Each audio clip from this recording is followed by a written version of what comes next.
Hey guys, I've started this new series wherein I try to cover the whole syllabus with chapter wise, and they're very easy for revising because the PPT contains only the important points, and each chapter does not take more than 10 minutes. If it is very short, it may maximum take 5 to 6 minutes, and it is very useful during exam times. So let's get started. So this is the first chapter in 12th standard book, volume 1, Rise of Nationalism in India.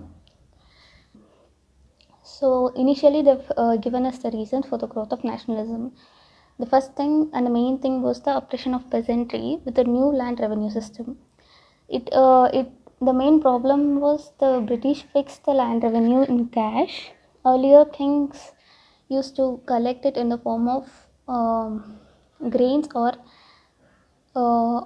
labor. So the British now fixed the land revenue in cash, which led to major problems when there was a crop failure or when there was famine, because they were not able to pay back. So this led to the commercialization and commodification of land. So people related to agriculture were in distress. Next thing was the destroy of handicrafts and artisans due to the one-way free trade policy or laissez-faire, and the industrialization of England. The local artisans here lost their job, lost their value. If there was a famine, farmers could not pay money and loan money from the British. The British used this as an opportunity to grow cash crops like indigo and cotton. The payment for indigo was very less, and the farmer got into only cycles of debt, which led to the food scarcity also. 1866 Odisha famine, which promoted Dadabhai Naoroji to dedicate his life for the poor people. Contribution of English education. Western education was introduced in India by T.B. Macaulay in 1835, and after the crown took over in 1857, new universities in Bengal, Bombay, and Madras started, because these were the three main presidencies. English also created a new educated class called neo-social class, who were inspired from nationalism in the West. They demanded the basic rights such as rights to freedom, right to press, etc. Christian missionaries who were inspired in converting people into Christians gave very little education. Another major factor that led to the rise of nationalism in India was socio-religious reform movements. There were three types of movements here: the reformist movements, the revival movements, and the social movements. Here is a brief from T.B. Macaulay. He presented Minutes on Indian Education in 1835. He was the first law member of Governor General in Council from 1834 to 38. Supported Angelists over Orientalists. Angelists were the one who wanted education in India to be in English. Orientalists were the one who wanted it in the local language, I mean the mother tongue or the Indian language or the Asian language. So T.B. Macaulay opted for Angelists, that is English education. Other factors which led to the rise of nationalism. So the past wounds of the 1857, racial discrimination in the British, racial discrimination in army. Indians were not given enough encouragement. Indians were discriminated from European soldiers.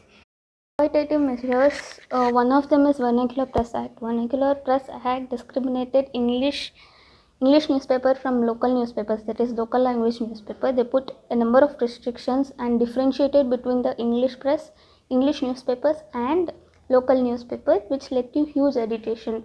And the role of press. The second half of 19th century witnessed more number of newspapers and growing number of readers. So first newspapers were by Raja Ram Mohan Rai, 1821 and 1822. Sambad Kaumudi was in Bengali, Mirat ul Akbar was in Persian. And invoking India's glorious past. So the first one important in Madras constituency is Madras Native Association. It was founded on 26 February 1852. Remember, this was before the 1857 revolt. So this was formed when the company directly ruled by Gajula Lakshmi Narasu. They discussed and sent petitions to British government regarding their demands and their grievances. Such were free farmers from zamindari and royatwari system, that is free them from zamindars. Judicial system was slow and complicated and also favored British more. State granting aids to missionary schools. So the British which sponsored for education was used only in the Christian missionary schools. So all these grievances were discussed in the parliament. This was sent to the crown, and H.T. Seymour visited India to look at the reforms which were to be made. He was the chairman of Indian Reform Society. It was formed in 1884. Founding members are there. So these were the persons who attended the first session of Indian National Congress. INC is Indian National Congress. Later it was merged with INC. Indian National Congress, it was founded by Allan Octaver Hume. He was appointed as president of Theosophical Society in 1884. He founded INC on 28th December 1885 in Bombay. So first president was Momesh Chandra Banerjee, W.C. Banerjee, and their demands. Remember the initial demands of Indian National Congress. These are very important. Representation in government, conduct civil services exams in India, because the civil services for Indians were conducted in Britain and many could not afford them. Separation of executive from judiciary, tax on import goods, and abolition of zamindari system. So major agitations before the formation of Indian National Congress. Some of them are mentioned here. Import duties on cotton, 1875, Indianization of government services, that is appoint more Indians in the government. 1887, Ilbert Bill. 1883, Vernacular Press Act. 1878.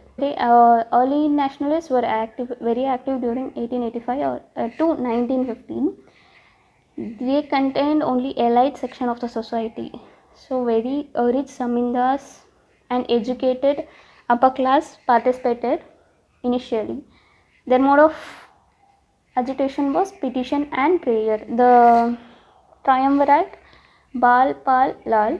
So when INC was formed, one third of the members were journalists, and as I told you, the second half of the 19th century witnessed the widespread of newspapers and formation of new newspapers. Tilak's two major newspapers were Kesari, Maharatha, and Surendranath Banerjee's was Bengali. MNA demanded to transfer the company to the crown. They sent petition to the British Parliament signed by some thousands of people, and it was first such demand. Next, Dadabhai Naoroji is one of the greatest moderates. He is also called as Grand Old Man of Indian nationalism. His newspapers were Voice of India, Roscopter. He founded Indian Society in 1865, East India Association in 1866. He wrote a book called Poverty and British Rule in India, 1901. It explains the drain of wealth, the theory of drain of wealth. He was elected to British Parliament first in 1892. He was also a member of Bombay Municipal Corporation and Town Council. He was the president of INC thrice. Okay guys, that's it. All the best. Keep rocking. Until next time. Bye bye.